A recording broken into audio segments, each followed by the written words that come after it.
बिस्मिल्लाहिर्रहमानिर्रहीम। अस्सलाम वालेकुम पाकिस्तानियों, मैं आयशा नुमान आपके खुद में हाजिर हूँ आपके अपने चैनल आम आवाम के साथ। पाकिस्तानियों, Pakistan is more than a banana Republic. क्यों कह रही हूँ ऐसा, देखिए।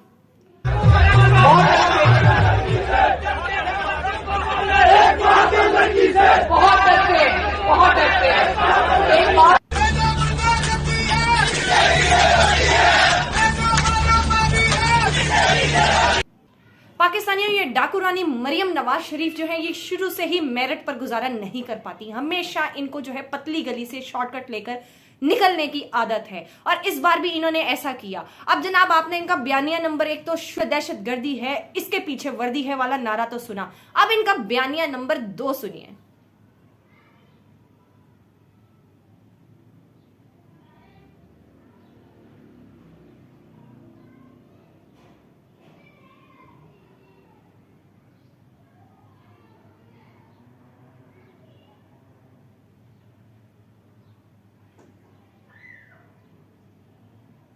जी तो जनाब, आपने सुना, ऐसे ही नहीं मिलती वजीर आला की कुर्सी, बड़े जतन करने पड़ते हैं साहब। निजामुद्दीन साहब, बड़े ही जतन करने पड़ते हैं, बूट साफ करने पड़ते हैं, पॉलिशें मॉलिशें करनी पड़ती हैं। बड़ा मुश्किल काम है भाई।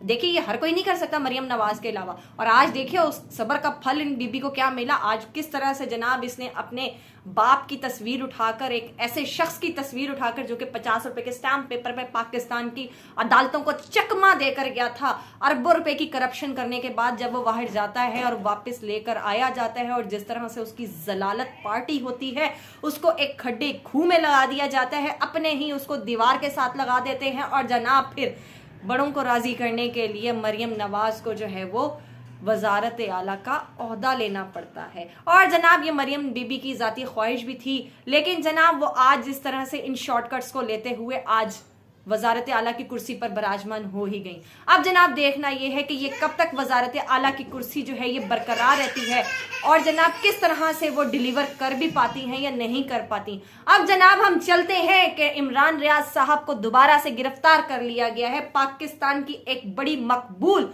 और बहुत ही पुरजोर आवाज जिससे बड़े बड़े शायद डरते हैं।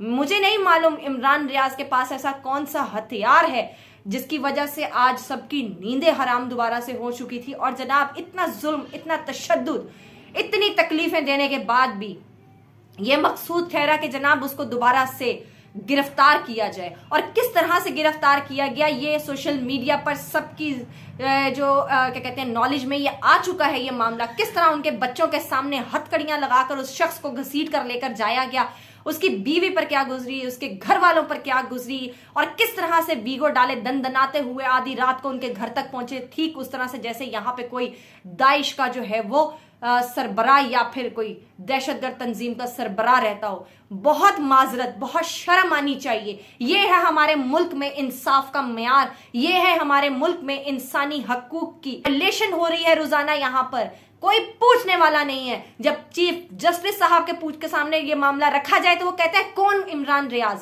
शर्म आनी चाहिए इन बड़े बड़े ओहदों पे बैठे हुए छोटे छोटे से लोगों को। यार आप लोग शायद समझ नहीं पा रहे कि पाकिस्तान कहां जा रहा है, ये पाकिस्तान आप किस तरफ लेकर जा रहे हैं। अगर आपको ऐसा लगता है कि अगर आप अपनी मनपसंद के लोगों को इस तरह से इज्जत दिलवा सकते हैं तो जनाब फिर देखिए पीएसएल में लोग किस तरह से नारे लगा रहे हैं, तेरी जान मेरी जान इमरान खान इमरान खान। और जनाब सुनने में ये आ रहा है कि वो नारे सुन सुन के लोगों ने अपने कानों में जो है वो रुइयां घुसेड़ना शुरू कर दी हैं, क्योंकि जहां देखो, जहां से गुजरो, जहां बैठो, अपने घरों की राहदारियों से भी जो है इमरान खान के नारे सुनाई दे रहे हैं। तो जनाब ये चीजें बदल नहीं सकती। पाकिस्तान वो वाहिद ऐसा मुल्क है जिसमें आपने इलेक्टेड उम्मीदवार तो आपने सुने होंगे, लेकिन जनाब ये वाहिद ऐसी मुमलिकत है जहां पर पहली बार जो है वो रिजेक्टेड लोगों को सरबराह तैनात कर दिया गया है। और जनाब अपना NRO 2 की जो डील थी उसको पूरा कर दिया गया है। ये पहली ऐसी डील थी जिसमें वजारत उज़्मा बांटी जा रही थी मगर कोई लेने को राजी नहीं था। और वो क्या तो जनाब अब जनाब ये देखना ये है कि ये हुकूमत कब तक चलती है। इज्जत जो है वो मेरे अल्लाह ने हर किसी को देना नसीब नहीं किया। अब जनाब अगर आप लोग इस तरह से इज्जत ले सकते हैं तो लेकर देख लीजिए, लेकिन याद रखिएगा अल्लाह अल हक है, हक का साथ देता है। और जनाब जिस तरह से आप लोगों ने यहाँ के पाकिस्तान के लोगों के मैंडेट की तौहीन की है, ये तारीख का हिस्सा बन चुकी है। और आप जब जब इक़्तिदार की राहदारियों में आने की कोशिश करेंगे, पाकिस्तान की आवाम आपके पैरों के नीचे से ज़मीन खींच लेगी। बहुत शुक्रिया।